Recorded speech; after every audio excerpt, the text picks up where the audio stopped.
ಹಾಗೆ ಇನ್ನು ಇದೇ ವೇದಿಕೆಯಲ್ಲಿ ಮೈಸೂರು ಬಿಜೆಪಿ ಅಭ್ಯರ್ಥಿ ಯದುವೀರ್ ಮಾತಾಡಿದ್ದಾರೆ. ನೀವು ಅರಮನೆಗೆ ಬರಬೇಕಿಲ್ಲ, ನಾನೇ ಅರಮನೆಯಿಂದ ಹೊರಗಡೆ ಬರ್ತೀನಿ. ನಾನು ರಾಜ ಅಂತ ಹೇಳಲಿಲ್ಲ, ಅರಮನೆಗೆ ಪರಂಪರೆ ಇದೆ. ಅದನ್ನ ಹೊರತುಪಡಿಸಿ ನಾನು ಸಾಮಾನ್ಯನಾಗಿರ್ತೀನಿ. ನನ್ನನ್ನ ಸಂಸದ, ಪ್ರತಿನಿಧಿ ಏನ್ ಬೇಕಾದ್ರೂ ಕರಿ. ಜನರಿಗೆ ಅರಮನೆ ಬಗ್ಗೆ ಒಂದು ಭಾವನಾತ್ಮಕ ಸಂಬಂಧ ಇದೆ. ಸಂವಿಧಾನದ ಅಡಿಯಲ್ಲಿ ಎಲ್ಲರೂ ಸಮಾನ ಅಂತ ಯದುವೀರ್ ಹೇಳಿಕೆ ಕೊಟ್ಟಿದ್ದ. ಅವಶ್ಯಕತೆ ಇಲ್ಲ, ನಾನೇ ಆಚೆ ಬರ್ತೀನಿ ಅಂತ ಹೇಳಿದ್ದೀನಿ.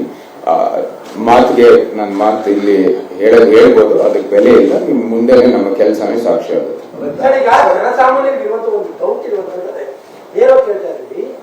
ಮಹಾರಾಜರನ್ನ ಯಾವ ರೀತಿಯಾಗಿ ನಾವು ಸಾಮಾನ್ಯ ಪ್ರಜೆಯಾಗಿ ಟ್ರೀಟ್ ಮಾಡಬೇಕು, ಮಹಾರಾಜರಿಗೆ ಸಿಗ್ತಾರೆ ಅನ್ನುವಂಥದ್ದು ನಿಮ್ಮ ಬಗ್ಗೆ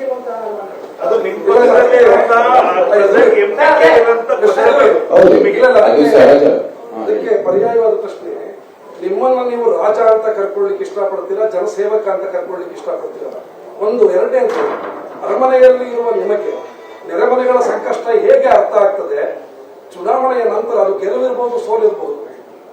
ನೀವು ಹೇಗೆ ಜನಸಮುದಾಯದ ಜೊತೆಯಲ್ಲಿ ನಿರಂತರವಾದ ಸಖ್ಯವನ್ನು ಇಟ್ಕೊಳ್ಳಬಲ್ರಿ? ಈ ಪ್ರಶ್ನೆಗಳು ದಯಮಾಡಿ.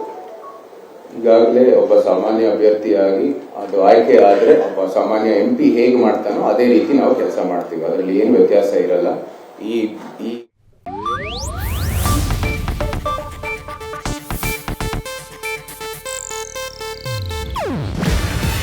ಇದು ಏಷ್ಯಾನೆಟ್ ನ್ಯೂಸ್ ನೆಟ್ವರ್ಕ್ ಪ್ರಸ್ತುತಿ. ನೀವು ನೋಡ್ತಿದ್ದೀರಾ ಏಷ್ಯಾನೆಟ್ ಸುವರ್ಣ ನ್ಯೂಸ್.